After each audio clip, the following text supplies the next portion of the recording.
भयंकर तूफानी रात में घने काले बादल बहुत तेजी से गरज रहे थे और पूरे सुंदरवन जंगल में खौफनाक बारिश हो रही थी। इस बेहद डरावनी और घनी अंधेरी रात में वहां सामने लगी झाड़ियों के पीछे छुपकर कौन खड़ा है? अगर तुम में दम है तो बाहर आओ। मैं तुम्हारी चालबाजियों से बिल्कुल नहीं डरता। तुम जैसे मूर्ख और कमजोर गधे की ये मजाल कि तुम मेरा रास्ता रोकने का दुस्साहस करो।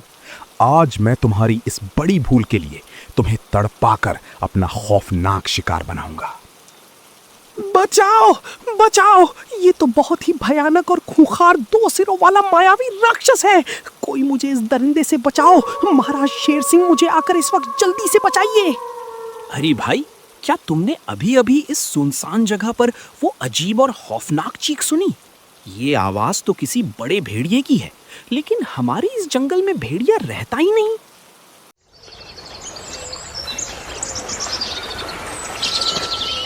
रात का भयानक और जानलेवा तूफान अब पूरी तरह थम चुका था और सुबह की पहली रहस्यमयी किरण फैल चुकी थी। सभी डरे हुए जानवर उस खौफनाक जगह पर इकट्ठा होते हैं। हे भगवान, ये सुबह सुबह हमने सुंदरवन की पवित्र धरती पर क्या देख लिया? इस अभागे मासूम गधे का आधा शरीर किसने इतनी बेरहमी से चबाकर छोड़ दिया? कुछ समझ नहीं आ रहा। महामंत्री जी, कल रात मैंने भी किसी अज्ञात और अत्यंत क्रूर जानवर के चिल्लाने की डरावनी आवाज सुनी थी। हमें तुरंत महाराज शेर सिंह के पास जाकर ये गुप्त बात बतानी चाहिए। अगर तुम सबने कल रात सच में किसी खूंखार भेड़िए की आवाज सुनी थी, तो वो कोई आम जानवर नहीं है। वो सदियों पुराना, अमर और बेहद खतरनाक 2 सिरों वाला भेड़िया है। क्या महाराज, आप ये क्या कह रहे हैं? क्या ऐसा कोई अदृश्य और मायावी जीव सच में इस दुनिया में वजूद रखता है? कृपया हमें उस अमर राक्षस का पूरा सच बताइए। हाँ भालू, ये बहुत पुरानी बात है। ये जीव अमर है और इसकी कोई निश्चित उम्र नहीं है। इसका एक मुंह शातिर भेड़िया है और दूसरा शांत भेड़िया, जो यमराज जैसा डरावना है। महाराज, अगर वो अमर और पापी शैतान सच में वापस लौट आया है, तो हमारे इस सुंदरवन का विनाश निश्चित है। हमें प्रजा को बचाने के लिए कोई ठोस कदम उठाना होगा। आज के बाद रात होते ही कोई भी जानवर अपने सुरक्षित घर से बाहर कदम बिल्कुल नहीं निकालेगा।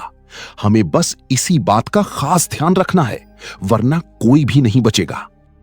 राजा शेर सिंह का ये सख्त आदेश सुनकर सभी निर्दोष जानवर बहुत डर जाते हैं और चुपचाप अपने घरों में लौट जाते हैं।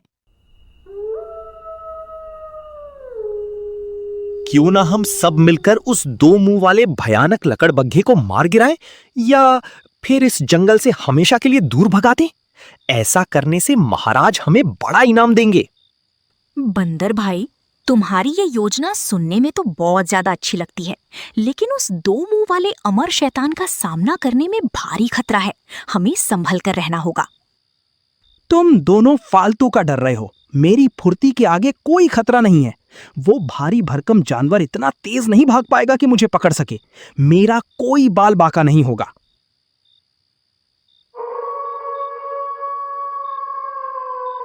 मुझे अच्छी तरह पता है कि तुम वही 2 मुंह वाले राक्षस हो जिसने पूरे सुंदरवन में डर और अफरा तफरी फैला रखी है। अब झाड़ियों के पीछे छुपने का नाटक बंद करो और सामने आओ।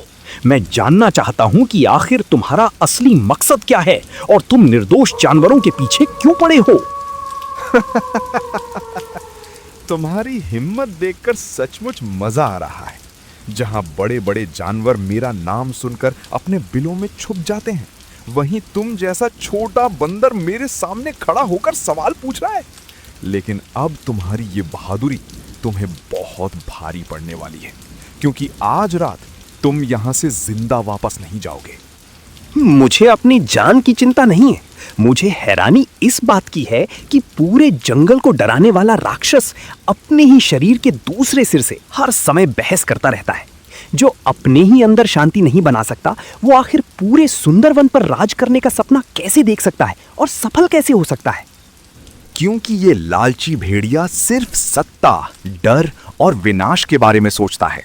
मैं इसे कई बार रोक चुका हूं, लेकिन ये किसी की सुनना नहीं चाहता। याद रखो बंदर, इस शरीर के भीतर जो संघर्ष चल रहा है वही एक दिन इसकी सबसे बड़ी मुसीबत बनने वाला है, और शायद अंत भी। खामोश रहो भेड़िए, तुम्हारी यही दयालु बातें मुझे सबसे ज्यादा कमजोर करती हैं। अगर तुम बीच में ना आते तो आज पूरा सुंदरवन मेरे सामने सिर झुकाकर खड़ा होता।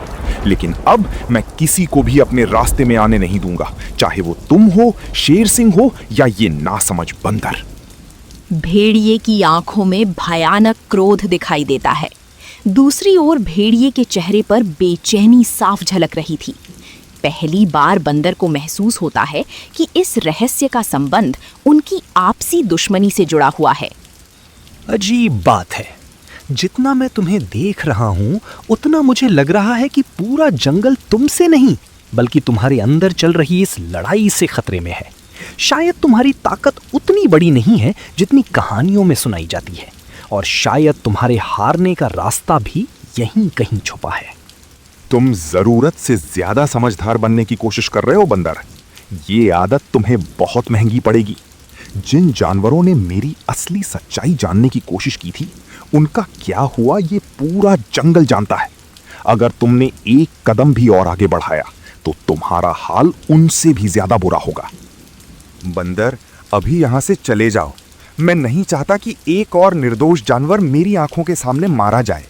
तुम शायद समझ नहीं रहे, लेकिन जितनी देर तुम यहां रुकोगे उतना ही खतरा बढ़ेगा। अगर कोई उम्मीद है तो वो सिर्फ शेर सिंह और जंगल की एकता में छुपी हुई है। तो आखिर बात इतनी गंभीर है?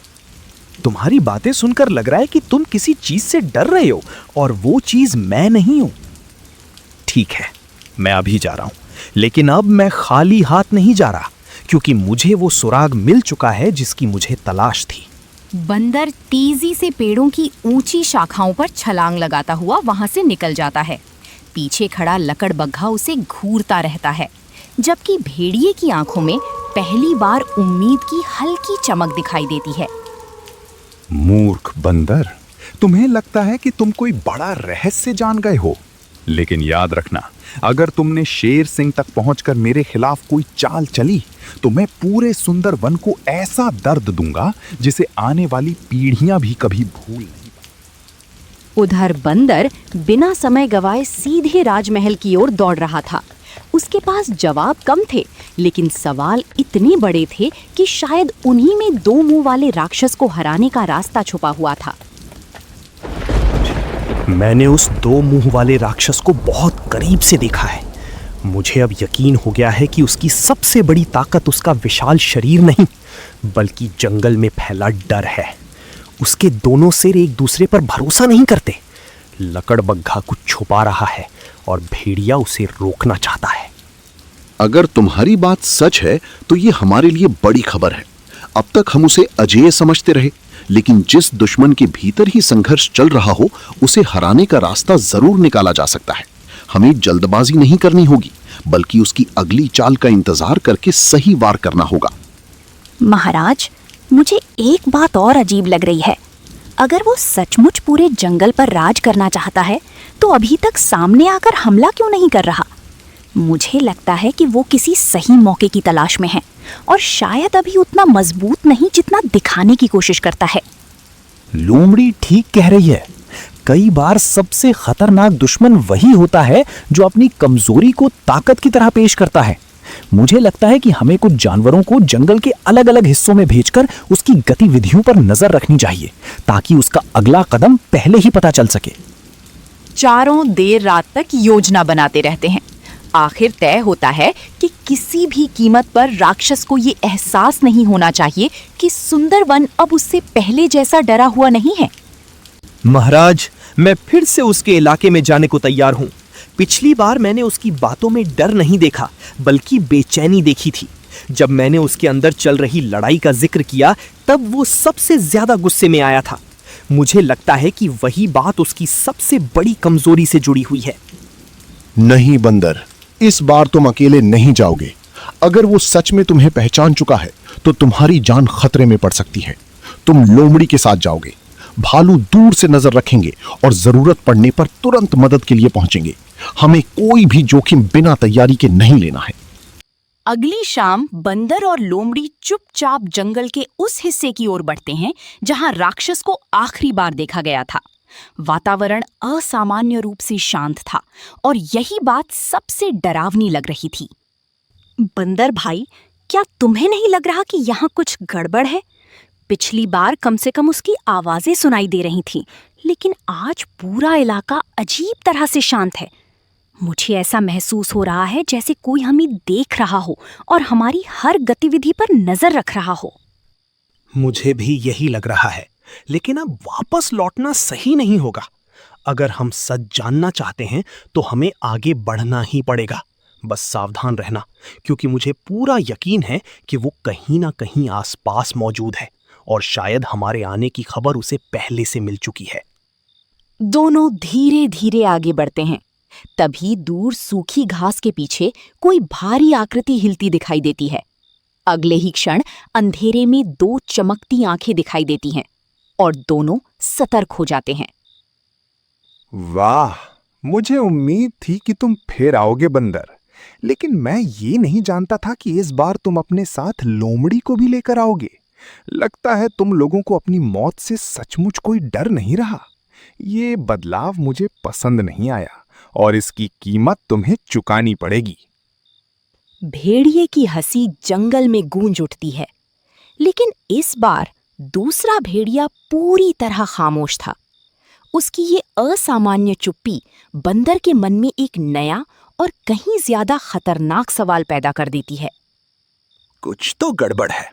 पिछली बार जब भी भेड़िया निर्दोष जानवरों को नुकसान पहुंचाने की बात करता था, भेड़िया तुरंत उसका विरोध करता था, लेकिन आज वो बिल्कुल चुप है। मुझे डर है कि कहीं भेड़िया ने उसे पूरी तरह दबा तो नहीं दिया, क्योंकि ऐसा हुआ तो हालात बहुत खतरनाक हो जाएंगे। आखिरकार तुम्हें समझ आने लगा है कि असली मालिक कौन है। अब इस शरीर में मेरी बात सबसे ऊपर है। बहुत जल्द पूरा सुंदरवन ये मानने पर मजबूर हो जाएगा कि मेरा विरोध करने का अंजाम कितना भयानक हो सकता है। और सबसे पहले मैं तुम्हारे राजा की हिम्मत तोड़ने वाला हूं। तुम जितनी चाहे उतनी धमकियां दे लो, लेकिन एक बात याद रखो, डर हमेशा के लिए किसी को झुका नहीं सकता। पूरा जंगल पहले ही तुम्हारी असलियत समझने लगा है। तुम्हारी अपने ही शरीर के भीतर की लड़ाई साबित करती है कि तुम उतने अजेय नहीं हो जितना दिखाने की कोशिश करते हो। लोमड़ी की बात सुनते ही कुछ क्षण के लिए सन्नाटा छा जाता है।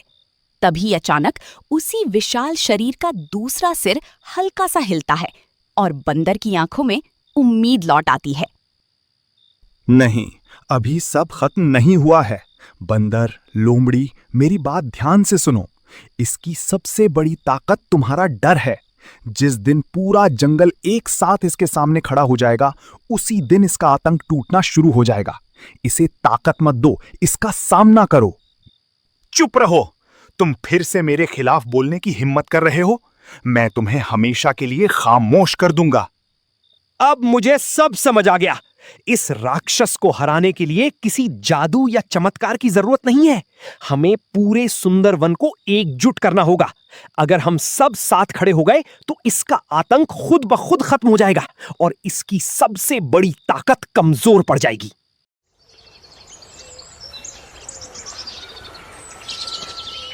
अगले दिन पूरा सुंदरवन एक साथ इकट्ठा हो जाता है। पहली बार कोई जानवर नहीं छुपता। सभी एकजुट होकर राक्षस के सामने खड़े हो जाते हैं और उसका डर धीरे धीरे टूटने लगता है। सुन लो भेड़िए, आज पूरा सुंदरवन एक साथ खड़ा है। अब कोई तुमसे नहीं डरेगा। तुमने हमें अलग अलग करके कमजोर बनाया था, लेकिन आज हमारी एकता तुम्हारे आतंक से कहीं ज्यादा मजबूत है। तुम्हारा डर का खेल अब हमेशा के लिए खत्म होने वाला है। आज मुझे समझ आ गया कि असली शक्ति डर में नहीं, बल्कि विश्वास और एकता में होती है। सुंदरवन के जानवरों, तुम सबने मुझे भी सही रास्ता दिखाया है। अब ये जंगल सुरक्षित है और मैं वादा करता हूं कि फिर कभी किसी निर्दोष जीव को नुकसान नहीं पहुंचने दूंगा। सुंदरवन में फिर से शांति लौट आती है। जानवर खुशी मनाते हैं और बंदर, लोमड़ी, भालू तथा शेर सिंह की बहादुरी की प्रशंसा करते हैं। उनकी एकता ने आखिरकार आतंक पर विजय प्राप्त कर ली थी।